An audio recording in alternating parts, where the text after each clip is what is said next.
Welcome to the Schoolhouse for Art watercolour session. Today I'm going to draw and paint an apple using a combination of watercolour paints and watercolour pencil. We can combine these methods any way you like.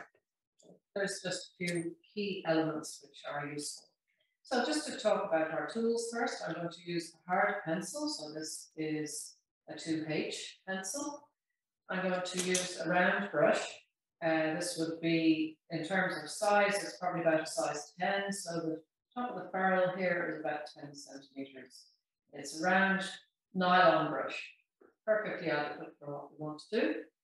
I'm also going to use watercolour pencils. These are Derwent Inktense.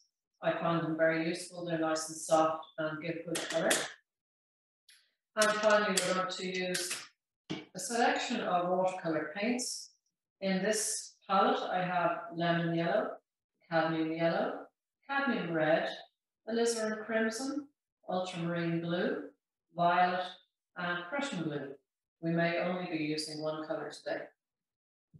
All I need then is my pot of water, and you can have two pots, but for this exercise one will do, and a tissue or a cloth to take up excess moisture. So now to make a start, I'm going to draw this apple.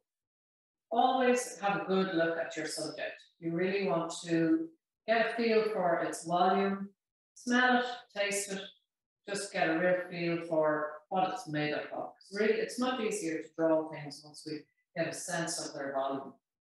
So what I'm going to start with is a very fine line drawing. So I'm just really going to make a few marks to set things out. I'm going to look at my apple from the side, but because we're looking at it with two eyes rather than like a camera would see it and looking very flat, at a very flat surface, we can use the fact that we've got two eyes and that we can move around the object to create further three-dimensionality. So I'm going to have a look at doing my apple where I can see the top of it. The angle will be slightly different on the camera because I'm going to be looking at it obliquely, but you'll see what I mean as I go along. Good idea to polish up your apples so that any highlights that are visible, which we'll be needing to keep clear to make them very visible. The white paper in watercolours is our white. We don't really use white paint. So what we'll be leaving out is as important as what we'll be painting. So I'm going to start, I'm working with the idea that the light is from the upper right, and I'm just going to make a few marks to work out where my apple is going to be. So it's largely a round shape. I know this line is probably very faint and you can just about see it, but it gives me a chance to set things out and make the shape more refined once I've got the elements in place. And then I'm going to move on to using watercolour paint to make my outlines. So just indicating the stem, and I've got the broad outline of my piece. So when we use watercolour paints, we want to spread them out on our palette so that we can actually see the colour as we're going to use it. And it's a good idea to test your colour on the side of your paper. So what I'm going to do is just spread out the colour onto my palette. I'm only going to be using very, very small amounts of colour at this stage. So what I'm going to do is set things out and work with my tonal range within the object. So I can test the colour here. It can be a little bit thinner if I want.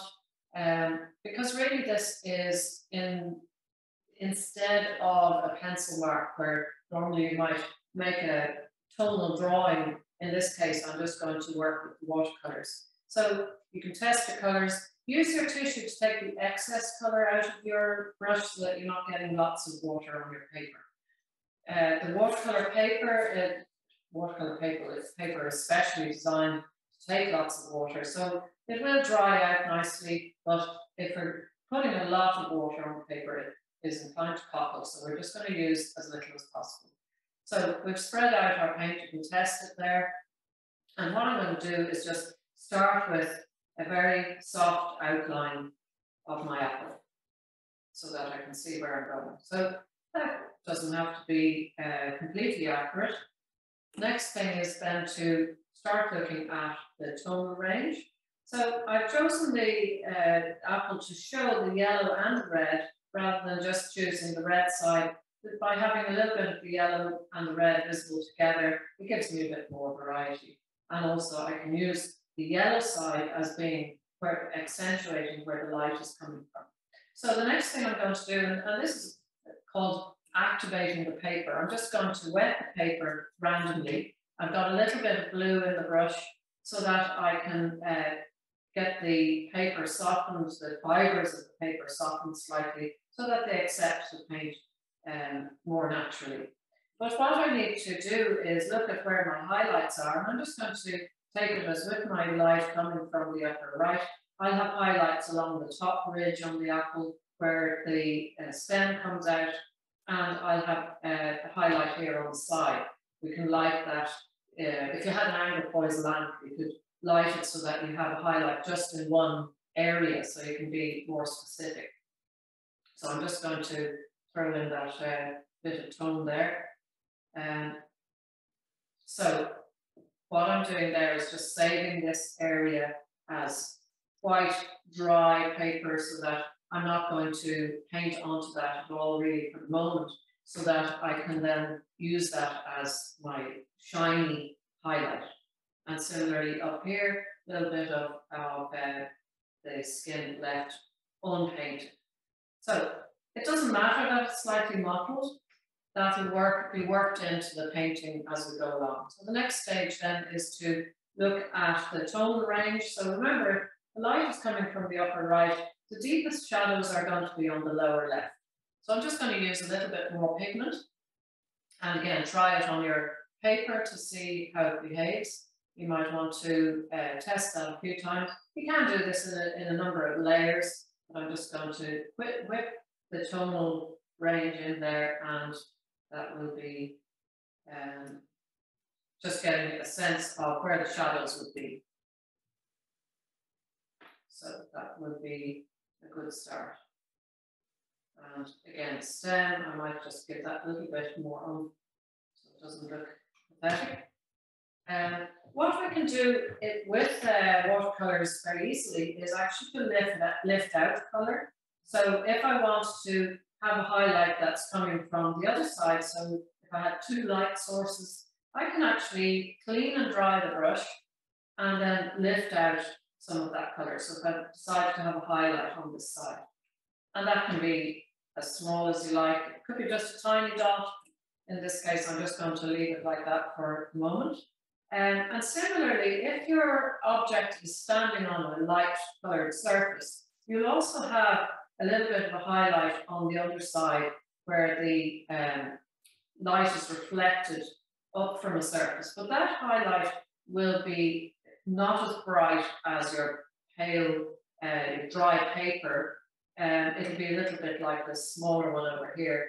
There's still a bit of tone in it. So the next stage then is to let that dry, because then I'm going to work with the watercolour pencils.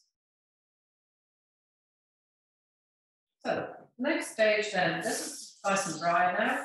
The watercolour pencils, it's very important to use them on dry paper. There's no point in using them on wet paper because they get really gloopy and horrible. They kind of get sticky.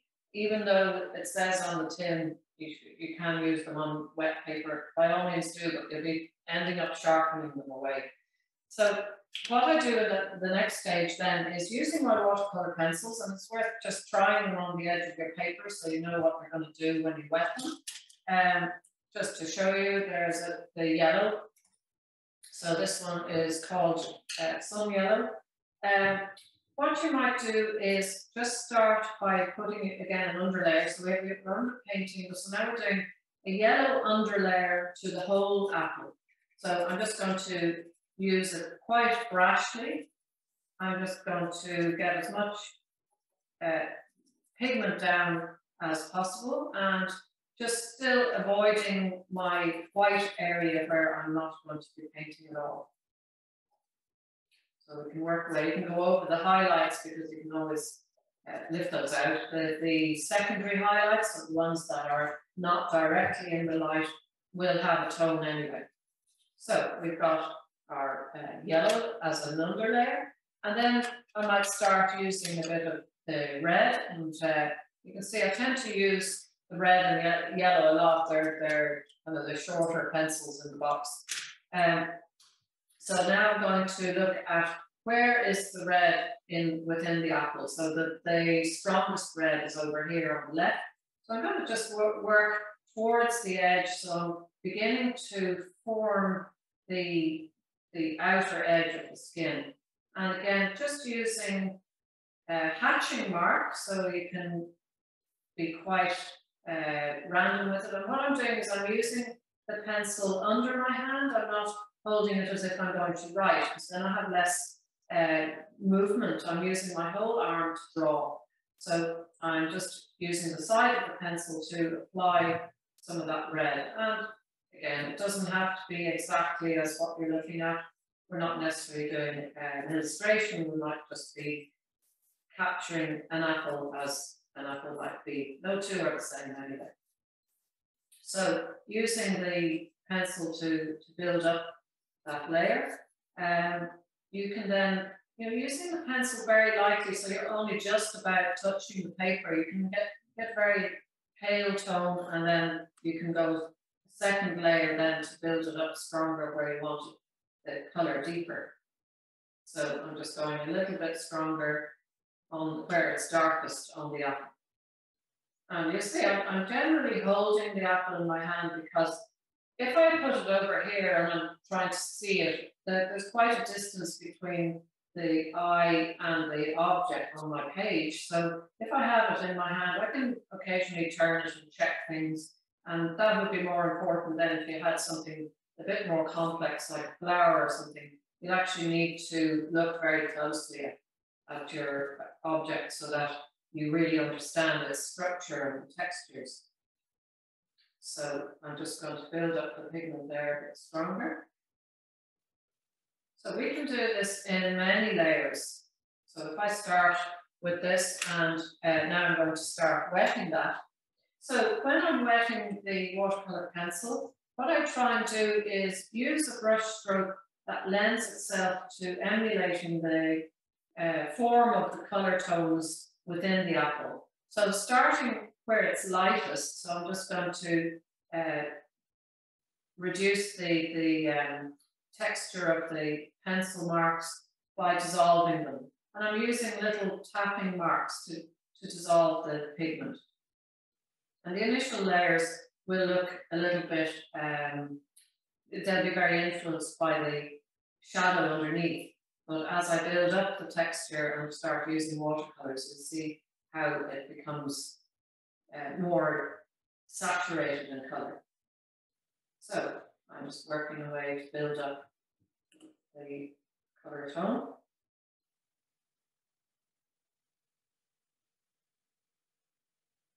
So that might, you can see that the highlights will shine through once it dries, but I can always go back to those and lick them out again with the brush if I need to. So I'm not too concerned about the edge being perfectly outlined, because it doesn't, once everything's colour toned, your eye won't be drawn to that anymore. It's the strength of colour that your eye will be drawn to. So when I'm going from the highlight outwards or in towards it, I'm cleaning the brush in between and just disturbing a little bit of the pigment that was already there. So I can reduce the size of the highlight so that it's more in keeping with what I'm looking at, and the highlight may have quite soft edges. So just using the pencil pigment there to underlayer everything.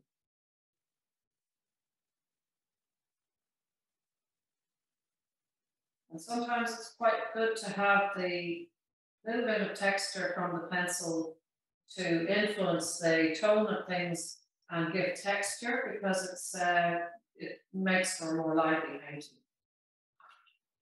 So now if I want the highlight to have soft transitions. I'm cleaning the brush, drying it on my paper, on my tissue, and just dampening the edges of the highlight so that the edges are softened, so they're not like ridges along the edge of they want to be different from the edge of the outer rim of the apple. So I'm just keeping that nice and soft there. And I'll encroach on that. You can see where the lights are reflecting on things. They're not always one point. There's lots of little, the colour of the apple breaks into that. So the next stage then is to look at using the watercolour paint. We could let this dry completely and build up more watercolour pencil, and I'll be using the pencil then to do the stem and things. So I'm just going to give a little bit more tone to particularly the red side. So I'm going to use cadmium red. So I'll just make a bit of room on my palette. I like to keep the paint separate rather than mixing a red or an orange on the palette. I'll mix them on the paper. So again, spread out the colour so that you can really see what it's going to be like. You might want to use it quite strong and then reduce it on the paper by lifting out. So you can see, you know, check it on your spare paper or on the side of your painting where it would be covered up, so you can see what it's going to do. So again, there's quite a bit of water in the brush, and when you dip the brush, the initial dipping of the brush, it's important to wet the ferrule all the way up, because this is like a reservoir. It holds water and helps the paint to move down the brush smoothly. So I'm just going to make some dabbing marks here. So I'm building up the red tone at the moment. And you can see, the more you look at the object, the more you can see how mottled the tonal range is. That it's not by any means, even if it was a completely red apple, if we looked at, there's lots of yellow showing through and orangey tones showing through. So it's not always flat colour. And that's why I use these tapping marks, so that the colour blends into each other. So the yellow is left visible in places and the red is more pronounced in others. And by the fact that the surface is wet now, we're getting nice soft transitions from one colour tone to the other. So I'm just saving my little highlight here on this side and blending that upwards a little bit. And I can then, the fun part is then to use a bit of yellow to blend into that. So I'm just going to soften that edge again, so that our highlight, while we don't want it to be reduced, I just want to have soft transitions. So now I'm going to use a bit of the lemon yellow. And again, test it on your paper so you know what it's going to do. And the yellow is quite pronounced. So where the yellow and the red meet, we let them mix on the paper. Sometimes you'll find it useful to use your little finger to prop on the paper so that the weight of your hand isn't influencing your brush stroke. You can actually determine the distance of your hand from the paper. So I'm encroaching on that highlight now so that we're building up the colour tone. And you can see how the shadow is still glowing through that. And really what we want to do then is judge it when it's dry. So I'm just going to do a little more, and then you'll see when it's dry how we can decide whether we need to actually apply much more to it. So while that's settling in there, and the paint will move quite a lot even after you've applied it, you'll look at it again in about 30 seconds or a minute, and you'll see all these colours have begun to blend into each other, and they're more interesting than just having coloured it in flat yellow and then flat red over the red parts. Allowing them to blend into each other makes it much more interesting. So then I'm still using the big brush. What I'm going to do is just put in my stem, And the stem is a brown tone, but I'm going to do a mixture of the watercolour pencil, applying the pencil starting with yellow, and then I'm going to use red over that. So remembering that the light is coming from upper right, so I'm just going to put the darkest colour on the left-hand side. And then we've got, we use a little bit of blue. And when we mix red, yellow, and blue, we get brown. And you can determine whether it's a particular type of brown. It might be a reddish brown, it might be a yellowy brown. That's determined then by how the proportions of each colour you're using. So that's our little stem. And again, you can then refine it by lifting out some of the excess colour to have a light and a dark side. So ideally this will dry first, and then we'll go on to the next stage. So I'm just going to dry that and then come back to you. Right, so just a little tip, if you do have to dry your work in between, using a hairdryer can cause problems because it might only dry the top surface of your paper.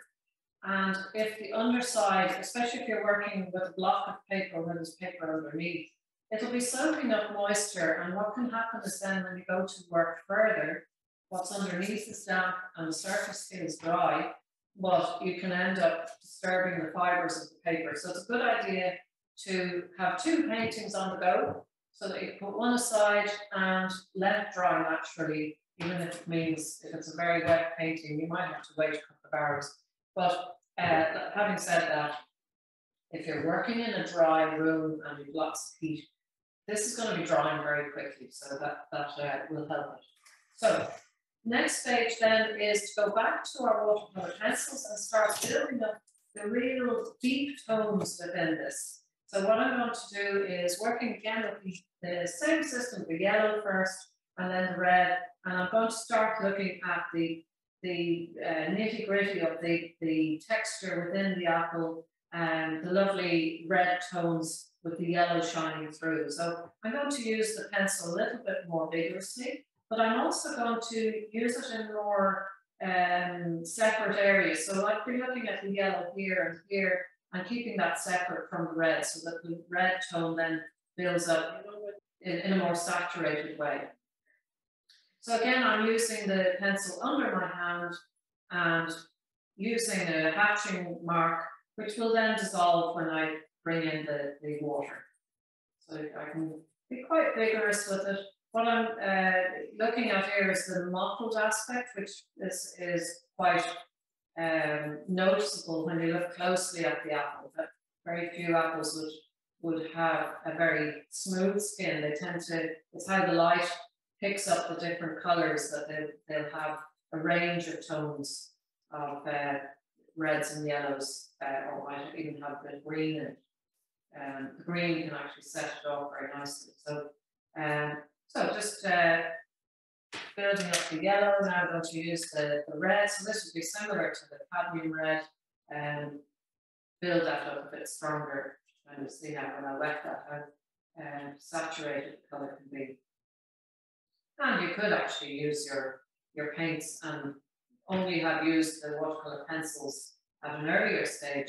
There aren't really any rules. You could just play with the layers as they come and see how it works for you.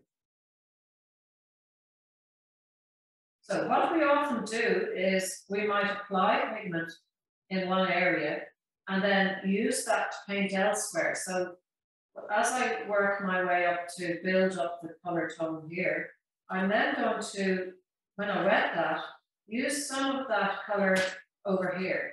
So you'll see the way one can use the pigment in different places, but it'll behave slightly differently according to how it's applied. So again, I'm dipping my brush right into the water. I'm taking the excess water off the brush on my cloth so that I can have a bit of control as to how much water is going onto the paper. So again, now I'm going to work with little dabbing marks, and you can see how rich the colour becomes as it builds up. I'm being a little bit more careful with the edge. And what can be very interesting is how when the edge isn't absolutely severely filled in, the way our eye picks up on the little differences of layer, it gives liveliness to the paintings. It doesn't look rigidly filling in between the lines. You really want to make things nice and soft and lively. So again, if I lose a highlight at this stage, I can always come back to it and lift it out.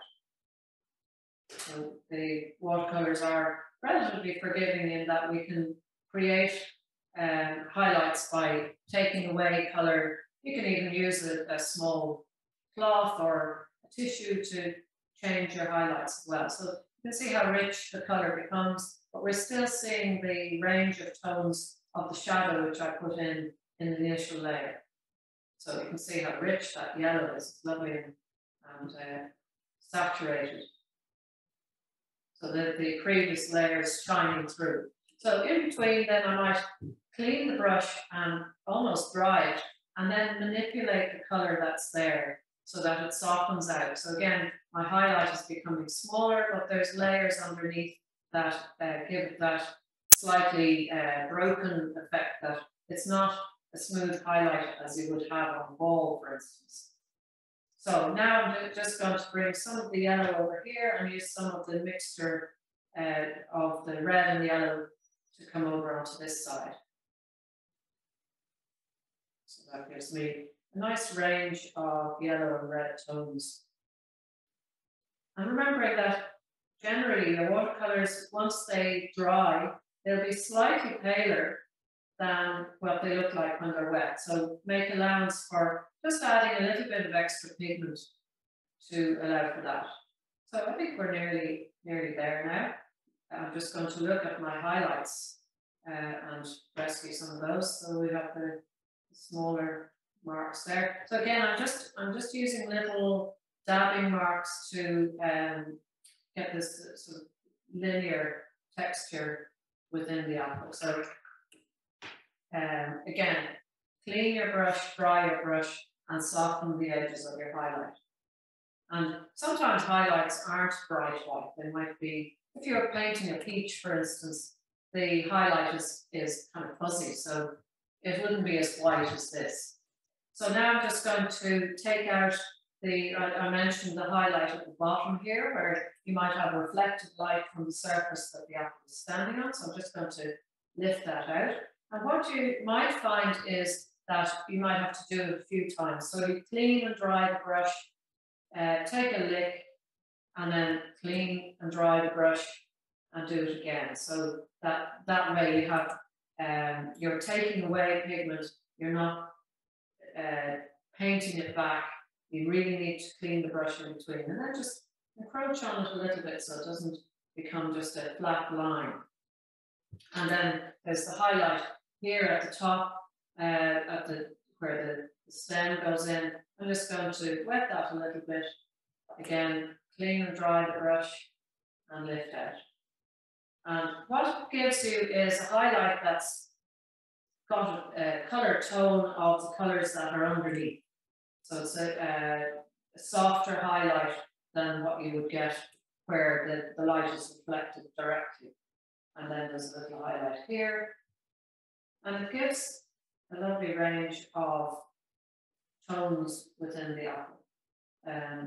So then what we want to make sure is that the stem actually feels like it's going in behind. So where the stem goes into a hollow here, what's important is that it just doesn't look like it's just sticking out at the top. It actually goes into, disappears in there. So what I would do is, well, you can actually use your watercolor pencil, or you could just use a little bit of the ultramarine blue.